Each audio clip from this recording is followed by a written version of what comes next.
आ जाओ, हय्या अल फलाह आ जाओ। पहले अल्लाह अपनी असमत पर अल्लाहु अकबर, सबसे बड़ा मैं हूं, देख लो। दुकान बड़ी नहीं है, बीवी बड़ी नहीं है, माँ बाप बड़े नहीं है, ये बड़े हैं मगर इन सबसे बड़ा कौन है? मैं हूं, मैं। बार बार बार बार हर नमाज में ड्यूटी लगा दी अल्लाह ने मुअज्जिन की।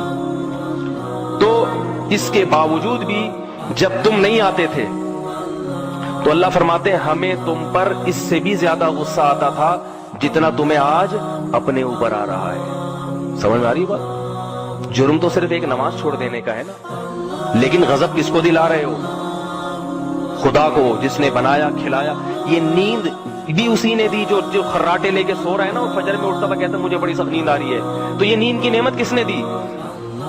वजअलना नौमकुम सुबाता, फरमाए हमने तुम्हारी नींद को ऐसा बनाया कि दुनिया से तुम्हारा रिश्ता काट देती है और पुरसुकून हो जाते हो तुम। ये तो हमने किया है। हम तुमसे ये नींद की नेमत छीन भी तो सकते हैं। तो ऐसी नेमत उसने दी नींद की, उसका तकाजा ये कि वो थोड़ी देर के लिए बुला रहा है तो कुर्बानी देके आ जाओ, फजर पढ़ लो।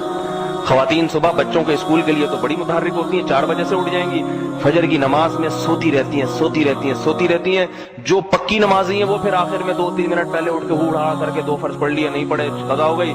और जो कच्ची नमाजी हैं वो फिर वो भी छोड़ देती हैं। लेकिन स्कूल की टाइमिंग देखो, जैसी वैन आने वाली होती है सब पहले से नाश्ता बना के, टिफिन, बच्चे के कपड़े भी इस्त्री।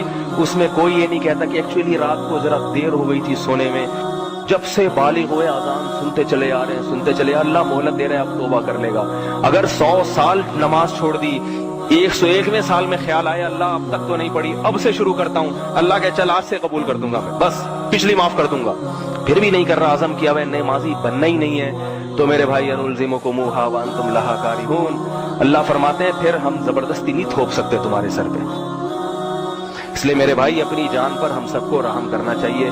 कभी गुनाह हो जाए तो गिड़गिड़ा के तौबा करो। एक आंसू जहन्नम की आग को ठंडा कर देता है। एक आंसू इसलिए नहीं निकलते हमारे। अल्लाह ताला हम सबको उस जहन्नम की होलनाकियों से बचने की तौफीक अता फरमाए और हमें ऐसे अमाल की तौफीक अता फरमाए। और अगर कभी हमसे गुनाह हो जाए तो अल्लाह हमें तव्वाबीन में शामिल कर ले, गिड़गिड़ाने की तौफीक दे दे। जब तक वो माफ ना हो जाए हमें सुकून ना मिले।